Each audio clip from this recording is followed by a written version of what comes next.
Nah, Bapak Ibu Saudara sekalian, kita masih melanjutkan pembahasan kitab Pengkhotbah. Dalam 3 minggu ini, kita membahas kitab Pengkhotbah dan ini hari yang terakhir. 2 minggu yang lalu kita membahas tentang pengejaran yang sia-sia, yang mana dipaparkan bahwa bisa saja yang kita lakukan hari ini, yang kita perjuangkan hari ini, sebetulnya merupakan satu pengejaran yang sia-sia. Yang kedua, minggu lalu kita juga belajar bahwa hidup ini kadang-kadang sulit untuk dipahami, sehingga membuat kita juga merasa putus asa. Dan juga terjadi bahwa ada hal-hal yang baik justru terjadi kepada orang-orang yang bertindak buruk. Sebaliknya orang-orang yang bertindak baik justru malah mengalami hal-hal yang buruk. Nah, hari ini kita akan melihat dari kitab Pengkhotbah ini, dari apa yang dipaparkan oleh pengkhotbah tentang hidup yang sia-sia, yang terus diulang, terus bagaimana solusinya? Apa yang perlu kita lakukan dan seharusnya kita lakukan di dalam hidup kita yang dilihat oleh pengkhotbah sebagai hidup yang sia-sia. Apa solusinya? Ya, mari kita akan membaca bagian Alkitab, beberapa bagian, dari pasal yang ke-11 dan pasal yang ke-12. Pasal 11 ayat 7-8, saya akan bacakan untuk kita. Saya ambil dari versi terjemahan Firman Allah yang hidup. Ini diterbitkan oleh Yayasan Kartidaya, yaitu sebuah yayasan Kristen yang menerjemahkan Alkitab dalam begitu banyak bahasa di dunia, tapi di Indonesia mereka menerjemahkan Alkitab dalam berbagai bahasa suku yang ada di Indonesia. Nah, tujuan dari penerjemahan firman Allah yang hidup ini adalah untuk menolong, memudahkan kita memahami, karena ada bagian-bagian Alkitab dari terjemahan yang biasa kita pakai kadang-kadang sulit untuk dipahami. Nah, ini akan menolong untuk mempermudah kita. Ya. Nah, Pengkhotbah pasal 11 ayat 7 dan 8, demikian firman Tuhan. Alangkah bahagianya boleh menikmati hidup ini. Berapapun panjangnya umur seseorang, biarlah dia bersukacita sepanjang hidupnya. Tetapi hendaklah ia ingat bahwa kekekalan jauh lebih panjang. Segala sesuatu di dunia ini sia-sia saja kalau dibandingkan dengan kekekalan. Kita lanjutkan dari pasal 12 ayat 11, kemudian ayat 13 dan 14. Ayat 11, perkataan orang bijaksana itu mendorong orang untuk bertindak. Perkataan itu menekankan kebenaran-kebenaran yang penting dengan kokoh, bagaikan paku-paku yang tertancap dalam-dalam, diberikan oleh seorang gembala. Ayat 13, inilah kesimpulan akhir.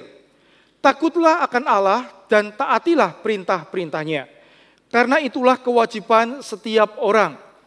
Allah akan mengadili kita untuk segala sesuatu yang kita lakukan, termasuk setiap hal yang tersembunyi, yang baik maupun yang buruk.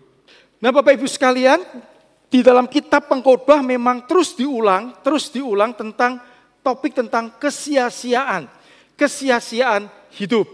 Nah, kata sia-sia ini sudah dipaparkan juga oleh penginjil Palguno 2 minggu lalu, penginjil Ongki juga minggu lalu. Itu berasal dari kata hevel, atau sebetulnya bacanya adalah hebel. Nah, kalau kita ingat kata ini, hebel ini, ingat satu orang di dalam Alkitab yang namanya mirip. Siapa kira-kira? Siapa? Habil, ya. Nama Habil, kita tahu Habil hidupnya sangat singkat. Itu menunjukkan atau menggambarkan tentang hidup manusia itu sangat singkat.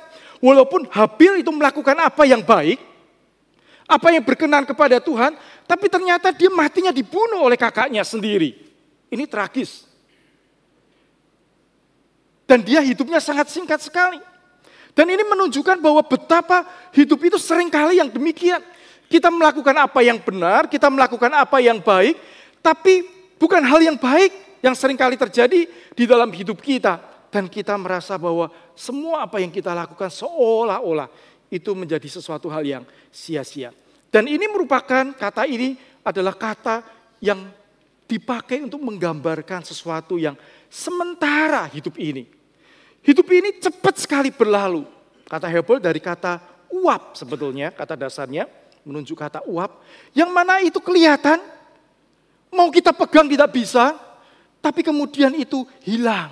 Begitu saja dalam sekejap. Cepat berlalu. Dan itu rapuh. Dan hidup itu juga sulit untuk dipahami. Karena itu kita melihat bahwa ada orang yang bekerja dari pagi sampai malam, dia mengerjakan hal-hal yang luar biasa di dalam hidupnya. Tapi ketika dia bekerja seumur hidupnya dan ketika dia meninggal, dia digantikan oleh orang lain. Dan ketika digantikan oleh orang lain, orang sudah mulai melupakan dia, melupakan apa yang dikerjakan. Betul? Kenyataannya pada waktu kita kerja di sebuah perusahaan, sampai kita usia pensiun, dengan mudah perusahaan itu mengganti dengan orang lain. Dan semua jeripayah kita pun mungkin sudah akan dalam sekejap dilupakan oleh orang. Ada orang-orang yang kaya, punya kekayaan yang berlimpah, tetapi tidak punya karunia untuk menikmati. Sehingga orang lain yang menikmati. Bahkan ketika orang lain menikmati, dia tidak bisa menikmati. Pada waktu dia mati, dia harus meninggalkan itu kepada orang lain, kepada anaknya. Dan hartanya itu ada di dalam kuasa siapa? Anaknya. Yang mana dia bisa menentukan apa yang akan dia lakukan dengan hartanya. Dan dia tidak bisa berbuat apa-apa. Dan kita melihat juga bahwa ada banyak orang-orang yang baik. Dan juga mengalami hal-hal yang buruk. Tapi orang-orang yang jahat mengalami hal-hal yang baik seumur hidupnya. Dan tetap berbuat jahat dan tetap mengalami hal yang baik. Saudara, pengkhotbah yaitu Raja Salomo ini, dia melihat hidup ini sepertinya tidak fair. Hidup ini seolah-olah sia-sia. Itulah sebabnya saudara ada tulisan seperti ini. Ini diambil oleh teman saya beberapa hari lalu.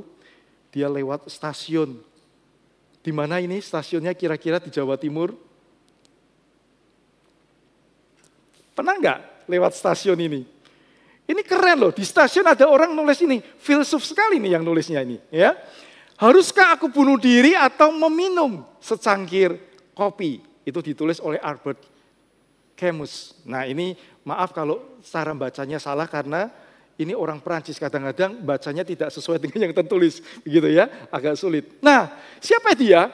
Ini ternyata seorang filsuf yang sangat terkenal, yang hidup di awal abad 19, di awal tahun 1900-an, ya. Sampai dia meninggal tahun 1960. Dan karya-karyanya banyak sekali memiliki pengaruh yang kuat di antara para pemikir tentang hidup ini. Nah, dia katakan, haruskah aku bunuh diri atau meminum secangkir kopi? Dan ini ditulis oleh karena dia mengamati apa yang terjadi di dalam hidup ini. Sama seperti apa yang dilakukan oleh Salomo, dia mengamati hidup ini. Dan sebetulnya frasa ini atau kalimat ini mencerminkan adanya ketegangan yang muncul dalam hati manusia ketika manusia mencari makna dalam dunia yang nampaknya tidak memberikan makna sama sekali. Dan ini menciptakan perasaan kehilangan, kehampaan, dan juga perasaan ketidakberdayaan dan ketidakberartian dalam diri manusia. Nah, itulah sebabnya ada pilihan buat dia memikirkan. Kalau sedemikian hidup ini, maka haruskah aku bunuh diri atau meminum secangkir kopi? Saudara pilih yang mana? Nah saudara, ketika orang memilih meminum secangkir kopi, dia melanjutkan. Itu menunjukkan bahwa orang ini ingin melanjutkan hidup meskipun tidak ada jawaban pasti untuk makna hidup ini. Hanya dengan menjalani kenyataan dari hari ke hari tanpa dia tahu untuk apa dia hidup, itu dia lakukan tanpa melarikan diri dari kehampaan arti hidup ini, tapi dia tetap jalani di dalam ketidakmengertian, di dalam kebingungan, dan di dalam rutinitas setiap hari. Meminum secangkir kopi, ya sudah, Tidak usah terlalu dipikirkan, artinya begitu. Jalani saja, meskipun kita tidak tahu. Tapi yang berikutnya, bunuh diri. Ini menunjukkan bahwa mengakhiri hidup sebagai bentuk penghindaran dari kehampaan dan kesia-siaan yang tidak teratasi. Oleh karena dia melihat bahwa hidup ini seperti tidak ada maknanya sama sekali dan semua yang saya lakukan seolah sia-sia, ngapain saya panjang lebar untuk meneruskan hidup ini? Lebih baik saya bunuh diri. Dan ketika ini menjadi pilihan, bukan berarti ini dilakukan oleh orang-orang yang miskin, oleh orang-orang yang tidak punya kehidupan yang baik. Tapi ini seringkali juga bisa terjadi dalam orang-orang yang kita pandang, dia pun memiliki kehidupan yang sangat baik. Nah, saudara mungkin pernah lihat orang ini, sering muncul di TV juga, terutama acara-acara kuliner. Dia pemilik restoran, dia seorang chef yang sangat terkenal. Ya. Dan dia mengisi siaran-siaran di televisi. Dan kemudian dia pergi ke berbagai negara untuk mengulas masakan-masakan atau makanan-makanan tradisi yang ada di berbagai negara. Terkenal sekali. Orang ini sangat kaya sekali. Dan dia bisa berhasil mencapai apa yang menjadi impiannya. Menjadi chef yang terkenal. Tapi suatu waktu di dalam wawancara dia katakan begini. Saya tidak tahu, tetapi inilah yang terjadi. Bahwa kamu bangun pagi dan kemudian kamu mendapati dirimu di ruang hotel. Dan kemudian saya mulai bertanya, apa sebetulnya yang saya sedang lakukan di sini? Dia tiap hari memikirkan tentang kuliner, masuk ke dapur dan sebagainya. Dan itu yang dia lakukan bertahun-tahun, mungkin puluhan tahun. Dan sebetulnya siapakah saya ini? Dia kehilangan makna hidupnya dengan apa yang dia lakukan sepanjang hari, setiap hari. Dan itu menjadi tanda tanya. Dan maka dia akhirnya beberapa waktu tidak lama setelah wawancara itu, dia memutuskan untuk bunuh diri. Saudara, ini kenyataan. Itulah sebabnya kalau kita lihat di sini, ketika kondisi atau kehidupan nampaknya demikian, ada orang-orang yang kemudian menjadi kecewa dan memilih untuk bunuh diri. Tapi ada orang-orang yang kecewa putus asa dalam hidup ini, tetapi dia ya sudahlah, jalani saja hidup ini. Nah, saudara, hari ini kita akan melihat apa solusi yang diusulkan oleh Raja Salomo di dalam kitab Pengkhotbah ini. Dan Raja Salomo menceritakan bahwa dia di dalam hidupnya, dia sudah mengamati, dia membaca banyak buku, dia mengamati kata-kata yang bijak, dia kemudian dia katakan di dalam kitab ini bahwa dia tidak menahan matanya dari melihat apapun juga yang dia inginkan. Dia juga tidak menahan tangannya dari melakukan apapun juga yang dia inginkan.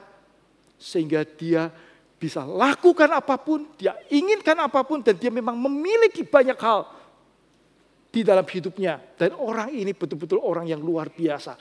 Kayanya, pinternya, dan semua apa yang dia inginkan, dia bisa lakukan. Dan Alkitab mencatat Raja Salomo itu ditakuti oleh bangsa-bangsa sekitarnya, sehingga walaupun tidak dijajah oleh Salomo, mereka itu memberikan upeti, begitu, memberikan upeti kepada Raja Salomo. Bahkan seringkali memberikan anak perempuannya untuk menjadi istri Salomo. Jadi istrinya Salomo begitu banyak itu karena dikasih juga sama bangsa-bangsa itu. Sama raja-raja, daripada ribut kita besanan saja, begitu kan.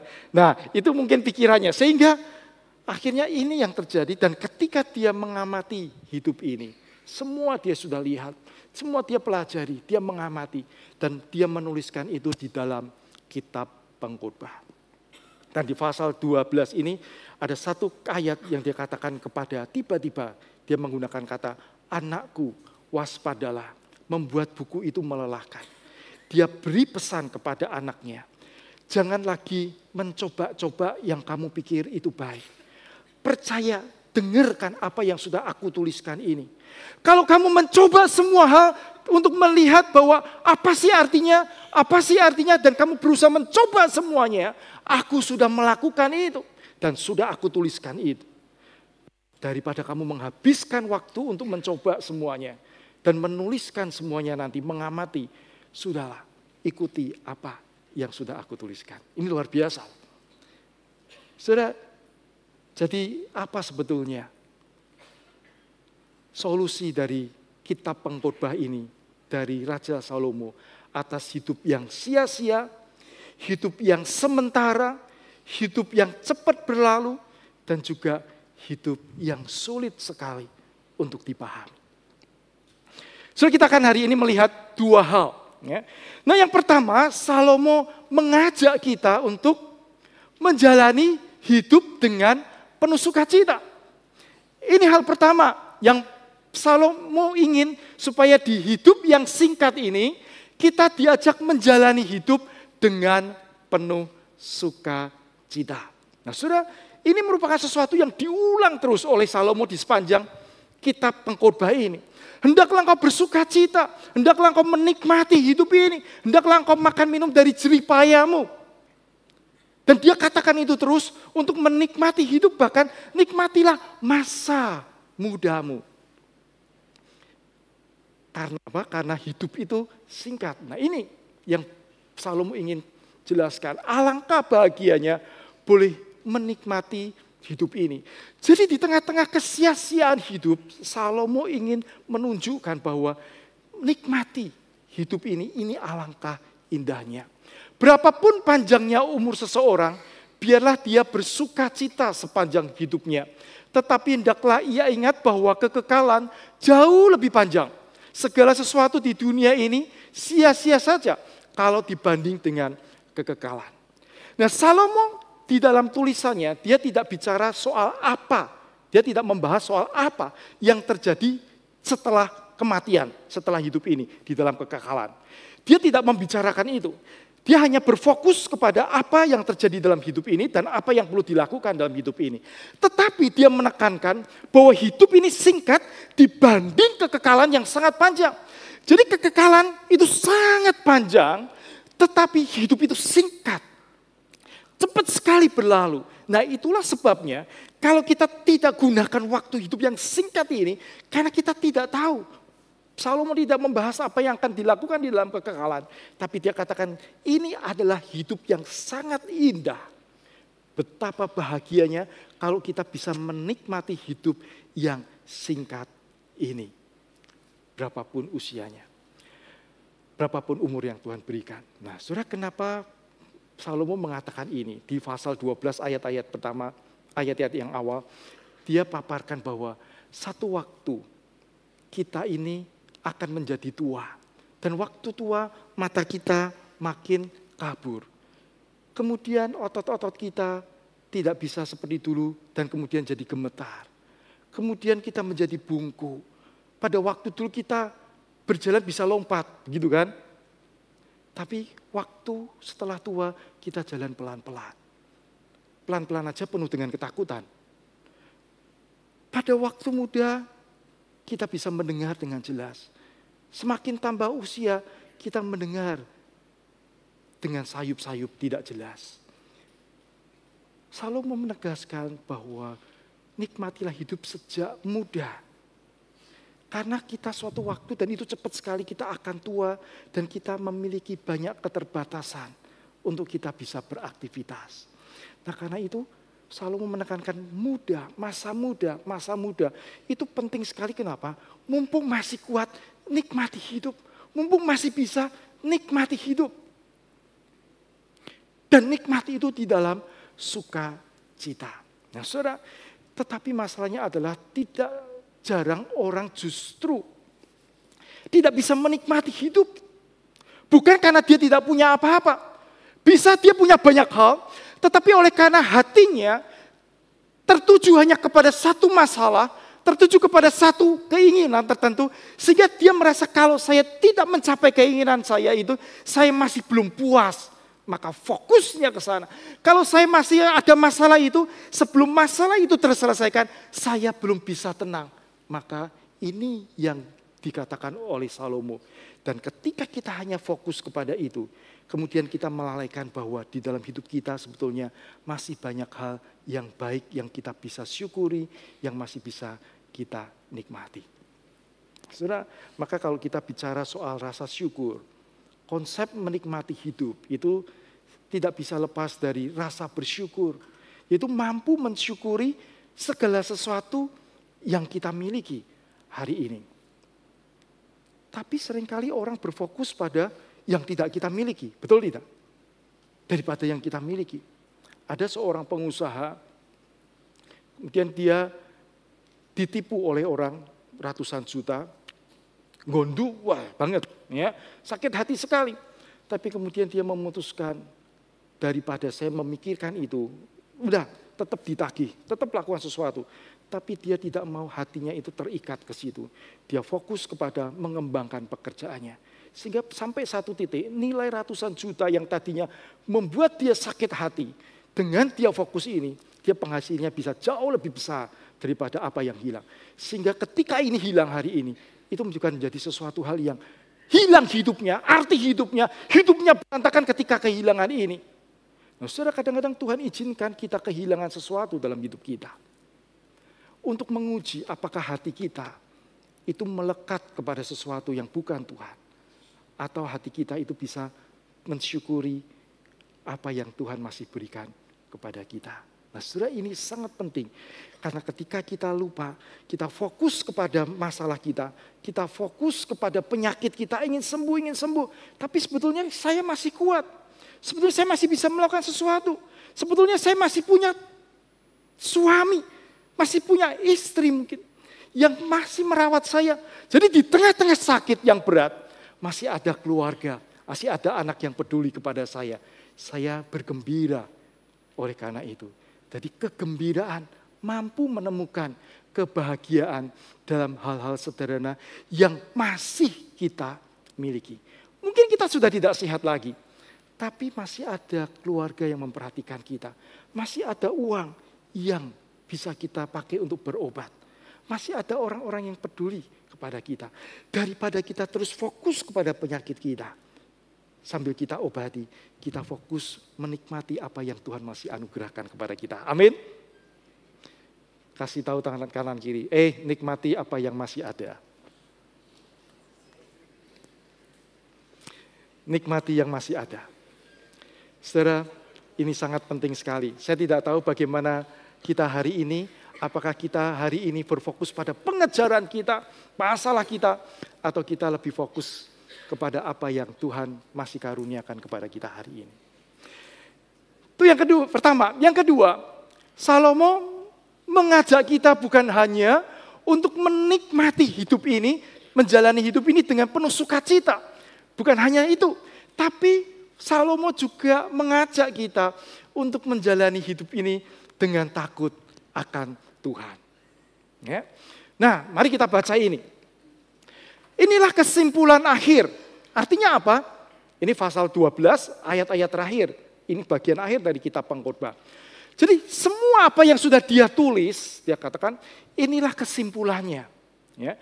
Kesimpulan akhir dari semua apa yang sudah diusahakan manusia, yang paling penting ini. Takutlah akan Allah dan taatilah perintahnya. Karena itulah kewajiban setiap orang. Rasanya gak enak ya. Habis disuruh menikmati, begitu. Terus, takut sama Tuhan ya, begitu kan. Terus ini lagi, ayat 14. Allah akan mengadili kita untuk segala sesuatu yang kita lakukan. Termasuk setiap hal yang tersembunyi, yang baik maupun jahat. Ini gak enak lagi. Ada penghakiman. Jadi seolah-olah suruh menikmati hidup, tapi diancam nanti tak adili loh. Begitu kan? Nah, saudara, kadang-kadang kita salah di dalam melihat pengadilan Allah ini. Saudara, Allah mengadili kita. Atau ada pengadilan nanti di dalam setelah kehidupan kita. Itu menunjukkan apa? Menunjukkan bahwa Tuhan menghargai apa yang kita lakukan selama kita hidup. Kalau Tuhan tidak menghargai dan tidak menganggap serius, tidak menganggap bernilai apa yang kita manusia lakukan di dalam hidup ini, maka walaupun dia berbuat jahat, walaupun dia berbuat baik, tidak ada pengadilan, suka-suka. itu namanya Tuhan tidak menghargai dan tidak melihat serius apa yang kita lakukan. Justru ketika Tuhan melihat bahwa apa yang kita lakukan di dalam dunia ini sesuatu yang bernilai, sesuatu yang serius bagi Tuhan, maka Dia akan menghargai orang-orang yang setia kepadanya. Dan ada waktunya Dia akan mengadili juga orang-orang yang memilih untuk tidak setia kepadanya. Jadi pengadilan Allah ini bukan kemudian untuk menakut-nakuti, tapi pengadilan Allah ini justru menunjukkan hati Allah, betapa Allah menghargai dan melihat bernilai apapun juga yang kita lakukan di dalam dunia ini. Menarik ya? Nah, saudara, itulah sebabnya kalau Tuhan menghargai, menilai apa yang, menganggap bernilai apa yang kita lakukan, maka yang diusulkan oleh Salomo adalah hidup di dalam takut akan Allah dan taatilah perintah-perintahnya. Saudara, kadang-kadang ketika kita bicara soal takutlah akan Allah atau takut akan Tuhan dan taati perintahnya, ini seperti perasaannya bagaimana kira-kira? Loh, barusan disuruh menikmati, sekarang kayak diikat lagi. Betul tidak? Ya, sekarang harus tunduk, harus taat, terikat kan? Tadinya suruh menikmati masa muda, sekarang terikat. Nah, saudara, memang pandangan ini pandangan yang sangat umum sekali. Apalagi ketika bicara soal seorang yang bernama Friedrich Nietzsche. Dia seorang filsuf, ahli filsafat dari Jerman. Dia mengatakan bahwa eksistensi manusia, keberadaan manusia itu adalah kita ada karena kita punya kekuatan untuk memberontak terhadap nilai-nilai tradisional yang ada di sekitar kita. Termasuk juga nilai-nilai budaya dan nilai-nilai agama yang ada.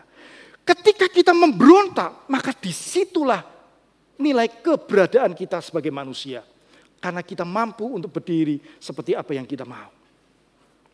Tapi sebaliknya dia katakan, justru kita akan menjadi orang yang tidak jelas eksistensinya kalau kita itu adalah orang yang tunduk dengan norma, tunduk dengan agama, dan taat kepada Tuhan. Itu adalah satu hal yang menunjukkan kita tidak eksis di dalam dunia ini. Nah, saudara, ini pandangan sangat populer sekali dari Nietzsche. Dan ini sangat mempengaruhi cara hidup sehingga orang pola pikir, sehingga orang merasa bahwa ketika bicara soal takut akan Allah, mentaati Allah, itu satu hal yang menekan kebebasan saya. Dan saya harus lakukan itu karena kalau enggak nanti diadili. Kan serba salah kan? Jadinya akhirnya kita seperti terpepet. Saudara, bukan itu yang Tuhan kehendaki. Khotbah saya bulan lalu kita membahas tentang kesukaan besar bagi seluruh bangsa. Yesus datang untuk membawa kesukaan yang besar untuk seluruh bangsa. Tuhan ingin hidup kita penuh dengan kesukaan. Nah, ketika bicara tentang takut akan Tuhan, ini bukan ketakutan dalam arti bahwa kita takut karena Tuhan itu akan menghukum kita. Kita takut karena sesuatu hal yang akan menghancurkan kita. Bukan itu. Tapi perasaan takut akan Allah ini adalah sesuatu yang lahir dari rasa kagum kepada Tuhan. Ada rasa hormat kepada Tuhan. Oleh karena siapa Dia, siapa kita. Kita tahu posisi kita. Dan Dia kita hormati. Kita takut akan Tuhan. Dan karena tahu apa yang sudah Dia lakukan dalam hidup kita. Karena Dia begitu mengasihi kita. Jadi takut akan Tuhan itu muncul dari hati yang demikian. Nah, saudara, pertanyaannya adalah seperti apa sih sebetulnya wujud konkret dari takut akan Tuhan?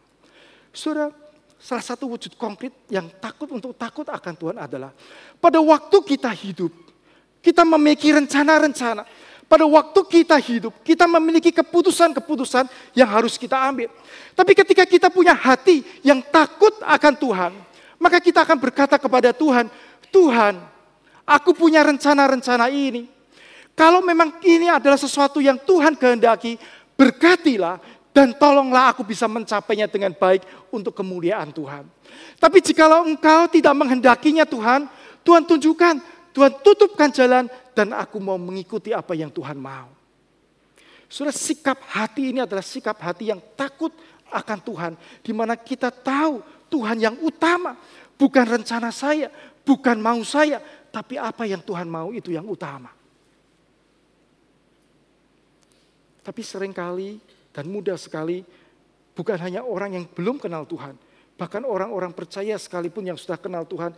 Tuhan, aku maunya ini. Tidak peduli dengan apa yang Tuhan kehendaki. Dan tidak ada kerinduan dalam hati. Tuhan, aku mau berjalan bersamamu. Apa yang jadi kehendakmu, pimpinlah. Dan kalau Tuhan tidak kehendaki, Tuhan tutup jalan. Saudara, kerinduan untuk menyenangkan Tuhan.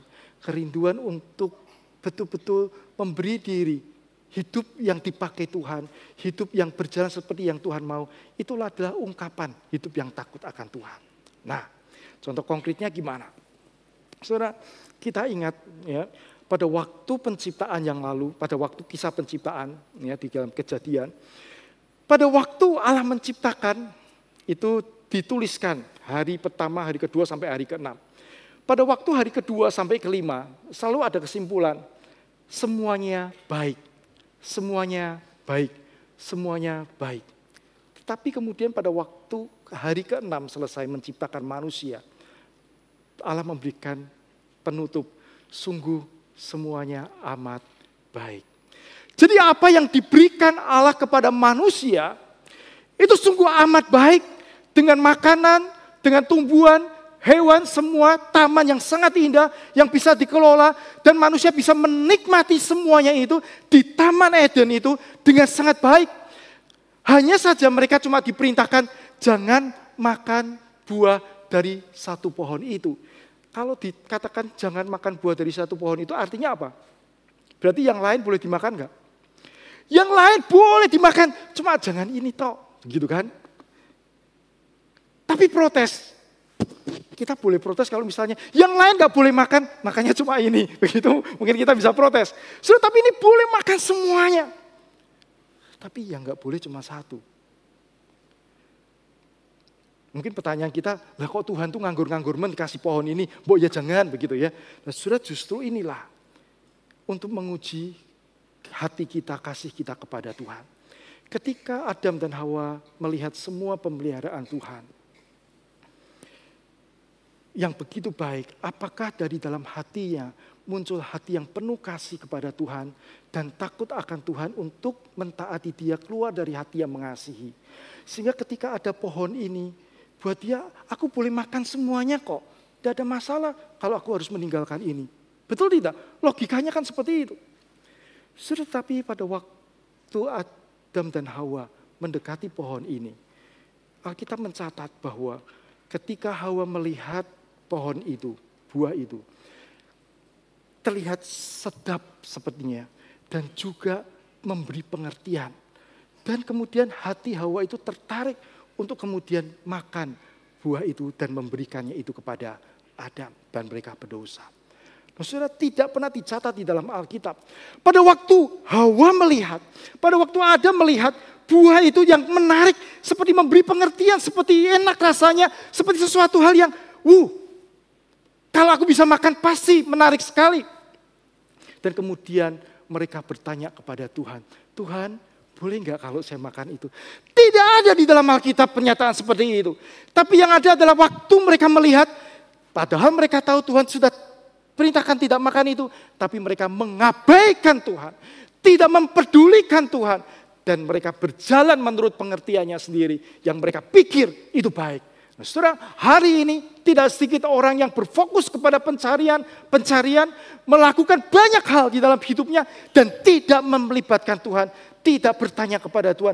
Bahkan orang-orang percaya pun tidak ada kerinduan di dalam hati yang mana Tuhan begitu mengasihi aku dikasih Tuhan dan aku ingin membalas kasih Tuhan dengan menyerahkan hidup saya supaya menyenangkan Tuhan untuk seperti apa yang Tuhan mau. Saudara, saya tidak tahu hari ini apakah hidup kita juga demikian. Apakah kita lebih berfokus kepada apa yang menurut kita, atau kita hidup dalam takut Tuhan, di mana apa ya Tuhan, maunya Tuhan dalam hidup saya. Saudara, Raja Salomo tahu dua hal ini tadi menjalani hidup yang penuh sukacita, dan menjalani hidup yang takut akan Tuhan. Itu sesuatu hal yang tidak mudah untuk dilakukan. Lebih mudah orang berfokus kepada hal yang susah daripada hal yang menyukakan hatinya. Sehingga kesusahan itu dia pikirkan, akhirnya semakin tua, dia akhirnya hidup hanya di dalam kesusahan. Karena dia terlalu fokus pada hal ini. Ada orang yang hidup sembarangan dan kemudian dia tidak fokus kepada Tuhan. Tidak takut akan Tuhan. Mudah sekali oleh karena keinginannya. Nah, saudara, Salomo tahu bahwa ini dua hal yang penting untuk dilakukan manusia. Tapi dua hal ini adalah dua hal yang sangat sulit sekali. Bahkan untuk orang-orang yang percaya sekalipun. Maka saudara, kita lihat satu ayat yang mengejutkan sebetulnya. Yang tiba-tiba muncul di sini ada istilah satu gembala. Di situ dikatakan ayat 11 ini ya, pasal 12, kata-kata orang berhikmat seperti kusa dan kumpulan-kumpulannya seperti paku-paku yang tertancap diberikan oleh satu gembala. Salomo menyadari bahwa hidup ini begitu rentan, begitu rapuh, begitu membingungkan. Tetapi apa? Kata-kata orang berhikmat itu seperti kusa. Kusa itu adalah seperti tongkat begitu, yang ujungnya lancip, dan itu dipakai untuk mengarahkan ternak. Kalau ternaknya mau menyimpang, ditunjuk sedikit begitu ya. Biar dia rasa sakit. Tapi rasa sakit itu mengingatkan dia, dan kemudian dia bisa ke jalan yang benar. Itu fungsinya kusa. Dan kata-kata hikmat itu adalah kumpulan-kumpulannya seperti paku yang tertancap. Artinya ketika paku sudah tertancap tertancap kuat, maka dia tidak bisa digoyang. Kecuali dicabut paksa dan merusak dari apa yang sudah ada. Nah, saudara, tapi itu menunjukkan apa? Menunjukkan di tengah-tengah dunia yang bisa membuat kita goyah. Di tengah-tengah dunia yang bisa membuat kita menjadikan hidup kita sia-sia. Ada sesuatu yang kokoh, ada sesuatu yang kuat, yang bisa menjadi pegangan bagi kita. Sehingga ini sesuatu kalau kita pegang, itu membuat hidup kita itu menjadi teguh. Dan kita tidak diombang-ambingkan oleh berbagai hal yang bisa terjadi di dalam hidup kita di luar daripada perkiraan dan rencana kita. Dan itu adalah kata-kata hikmat. Dan ketika bicara tentang kata-kata hikmat, maka kata-kata hikmat ini adalah juga kata-kata kebenaran tentunya. Dan ketika bicara kebenaran, tidak ada kebenaran yang di luar kebenaran Allah. Betul tidak?